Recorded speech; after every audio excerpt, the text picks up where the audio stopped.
하였던 갈멜 여자 아비가일과 함께 하였더니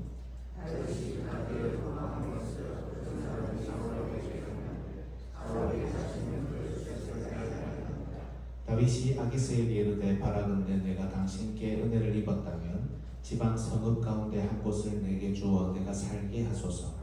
당신의 종이 어찌 당신과 함께 왕도에 살리까 하니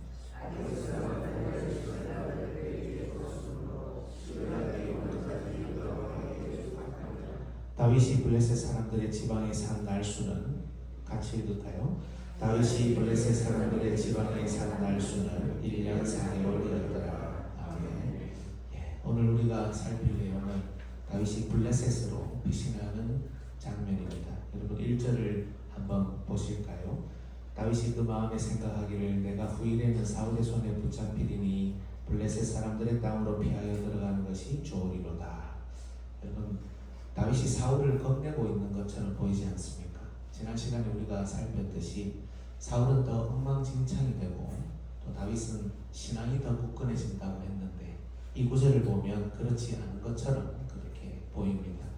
그러나 여러분 이 부분을 다윗의 불신앙으로 볼 필요는 없습니다. 왜 그러냐? 신앙과 우리가 이 세상에서 하는 노력을 우리가 분리할 필요는 없기 때문입니다. 보통 이렇게 생각할 때가 많죠. 신앙이 좋다면 하나님께서 주실 때까지 기다려야지. 신앙으로 산다면 하나님이 다 건져주실 텐데 왜 도망을 하는가? 이렇게 생각을 하다 보니까 예를 들어서 야곱이 장자권을 차지하기 위해 노력하는 것을 불신앙으로 보고 다윗이 도망 다니는 것도 때로는 우리 눈에 불신앙으로 보일 때가 있다는 겁니다. 그러니 우리가 뭔가 노력하는 것도 불신앙으로 그렇게 치부될 때가 있습니다. 하지만 그렇지 않습니다. 기도하는 사람은 아무것도 안 하고 기도만 하는 사람이 아니라 뭐든 열심히 하면서 기도하는 사람입니다. 신앙이 좋은 사람은 수동적으로 뭔가 다 이루어질 때까지 가만히 있는 사람이 아니라 최선을 다해 이 땅을 살아가는데 하나님을 전적으로 의지하며 살아가는 사람을 말합니다. 다윗도 마찬가지입니다. 사울이 정말 이잡듯 전국을 뒤지니 더는 자기 땅에 있을 곳이 없는 겁니다. 신앙이 좋지 않아 겁을 내고 블레셋으로 피하는 것이 아니라 왕으로서 하나님께서 온전한 시간을 허락하실 때까지 살아 있어야 하니 때론 겁이 나지만 블레셋으로도 피해보는 겁니다. 사실 여러분 가만히 생각해 보면 다윗이 블레셋으로 가는 것 어쩌면 더 위험한 일일 수 있습니다. 골리앗을 죽였고 또 이후에도 여러 전투에서 블레셋을 괴롭힌 다윗은 블레셋에게는 철천지원수입니다. 그런 그가 블레셋으로 간다. 이것은 하나님을 신뢰하지 않으면 할 수 없는 결정이고 다시 말해 자기 땅이 다윗을 왕으로 영접하지 않으니 이방으로 갈 수밖에 없는 고난의 연속이라는 겁니다. 그런데 놀랍게도 블레셋이 다윗을 받아줍니다. 그리고 다윗은 사울에게서 벗어납니다. 이방이 그리고 철천지 원수가 다윗을 받아줘서 다윗은 사울에게서 안전해졌다는 겁니다. 여러분 하나님께서는 반드시 다윗을 보호하시고 또 그 보호하신다는 약속을 지키고 계십니다. 사울을 비롯한 이스라엘은 이제 더 이상 돌이킬 수 없는 수렁으로 점점 더 들어가고 있다는 것도 함께 보여줍니다. 성경 역사, 우리 신약구약 성경의 역사 가운데 나타났던 이 역사 가운데 나타난 사실들 그리고 교회의 역사를 여러분 살펴보면 교회가 오히려 교회를 핍박하고 압제하는 경우가 많습니다. 성도가 오히려 성도를 핍박하고 압제하는 경우도 많습니다. 핍박하는 교회와 성도를 우리는 교회사적 용어로 거짓 교회, 거짓 성도라 부르고 핍박받는 교회를 참교회, 참성도라고 부릅니다. 종교개혁 시대의 말씀으로 돌아가자는 참성도와 교회를 핍박한 것은 당대의 교회였던 로마 가톨릭이었습니다. 일제시대 말씀을 따라 하나님만 섬기겠다는 참성도와 교회를 핍박한 것은 일본만이 아니라 당시 대다수의 교회 지도자들이었습니다. 핍박하는 거짓 성도와 교회가 핍박하고 있는 중에는 힘이 세 보이고 승승장구한 것처럼 보이지만 어쩌면 아주 오랫동안 그들이 권세를 장악하고 이 땅에서도 호령하는 것처럼 보이지만 하나님은 반드시 그 거짓 성도와 교회를 심판하신다는 것을 우리가 기억해야 합니다. 하지만 교회와 성도가 핍박을 받을 때 하나님께서 그들을 어떻게 위로하시느냐?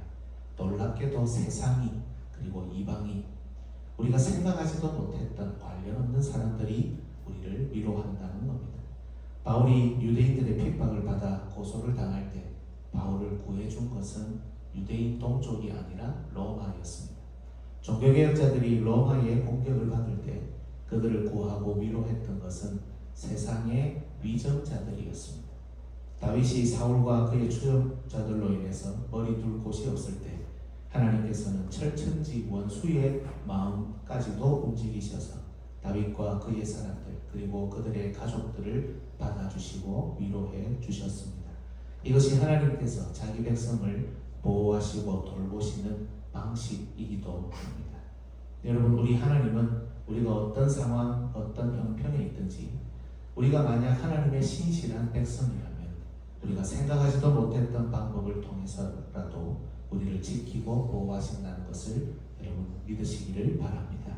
대신 우리가 하나님 앞에 신실하게 서려고 노력해야 한다는 것을 기억하며 우리가 과연 하나님의 말씀을 정말 잘 다루고 있는지, 우리에게 주어진 사명을 겸손히 잘 감당하는지 날마다 점검하고 수정하며 하나님 앞에 살려고 노력해야 합니다. 이와 관련해서 오늘 다윗의 모습을 조금 더 볼까요? 다윗이 의도했는지 아닌지는 정확히 알 수 없지만 정말 신기한 일이 여기에 나옵니다. 다윗은 블레셋 왕 아기스에게 가서도 겸손함을 잃지 않습니다. 왕도에 자기가 살 수 없다고 말을 하면서 지방의 한 곳을 정해 살게 해달라고 간청하죠. 내일 살피겠지만 당시 아기스는 다윗을 자기 사랑으로 만들고 싶은 욕심이 있었던 것 같습니다. 이때 당시 블레셋 왕은 지금 우리의 이 시각으로 보면 비록 이방의 왕이었지만 상당히 지혜로웠고 또 배포도 컸던 것 같습니다. 그러니 뒤에 우리가 이 사무엘상을 지나가면서 살피겠지만 사울과의 전투에서 사울을 패배시키죠. 하나님께서 준비하셨던 칼이라고 볼 수 있습니다. 그리고 하나님께서는 이 준비하신 왕을 통해 다윗을 위로하시고 그에게 시글락이라는 땅을 주게 하시죠. 6절을 다시 한번 볼까요? 아기스가 그날에 시글락을 그에게 주었으므로 시글락이 오늘까지 유다 왕에게 속하니라. 여러분, 시글락이 어디일까요? 오늘 새벽이라서 말씀을 찾지는 않겠지만 나중에 댁에 가셔서 여호수아 15장을 한번 읽어보십시오. 거기에 보면 여호수아 시대에 유다 지파에게 주어진 기업이 그 장에 기록이 되어 있는데 당시 시글락은 유다 지파에게 주어진 기업 중에 하나입니다. 블레셋이 이스라엘 쪽으로 당시에 상당히 들어와 있었고 이스라엘의 영토들을 확보하고 있었다는 사실을 여기서 알 수 있습니다. 그런데 이 땅을 역시 유다 지파인 다윗이 얻게 되었다는 겁니다. 다윗이 이것을 의도하며 블레셋으로 들어갔는지는 잘 모르지만 하나님께서는 자기 땅에서 외면받고 고난당하며 머리 둘 곳 없는 다윗이 블레셋의 영접을 받고 살 곳을 허락받으며 심지어 자기 약속의 기업을 얻는 은혜도 허락하셨다는 겁니다. 여러분, 우리가 이 세상을 살면서 경험하는 것을 잘 생각해 봅시다. 정말 예상 밖의 위로 또 예상 밖의 격려가 우리 삶 가운데 있지 않았습니까? 저는 담임 목사로서의 짧은 목회 생활이지만 교역 생활을 돌아보면 2003년부터 시작했으니 벌써 20년이 훌쩍 넘었죠. 게다가 목회자 가정에서 자랐으니 40년 넘는 시간을 이 현장에 있었습니다. 예상 밖의 위로, 예상 밖의 격려가 이 현장에도 또 우리의 삶에도 분명히 있었고 그것이 중간중간에 힘든 또 우리의 일상을 세우고 우리를 일으켜서 오늘까지 이르렀다고 믿습니다. 하나님께서는 정말 자기 백성을 위로하시고 안전하게 돌보시며 예상하지 못했던 방식으로도 미래를 향해 인도하신다는 것을 기억하면 좋겠습니다. 오늘 하루 그리고 이번 한 주 그리고 우리의 남은 삶 하나님 앞에서 신실하게 살아가며 그 하나님께서 우리를 신실하게 인도하시고 보호하시며 무엇보다 예상 밖의 위로를 언제나 전해주시는 분이라는 것을 깊이 경험하기를 예수님의 이름으로 축복합니다. 기도하겠습니다. 기도 제목 듭니까? 네. 방송도 좀 내보내려고 이 교육자들이 많이 노력을 했습니다. 감사합니다. 첫 번째 기도 제목입니다. 하나님 앞에서 좀 더 신실하게 살아갈 수 있는 믿음을 허락하여 주옵소서. 감사하게도 우리는 신앙이 있습니다. 그러니 이 새벽 기도에도 나오고 또 같이 기도하고 있습니다.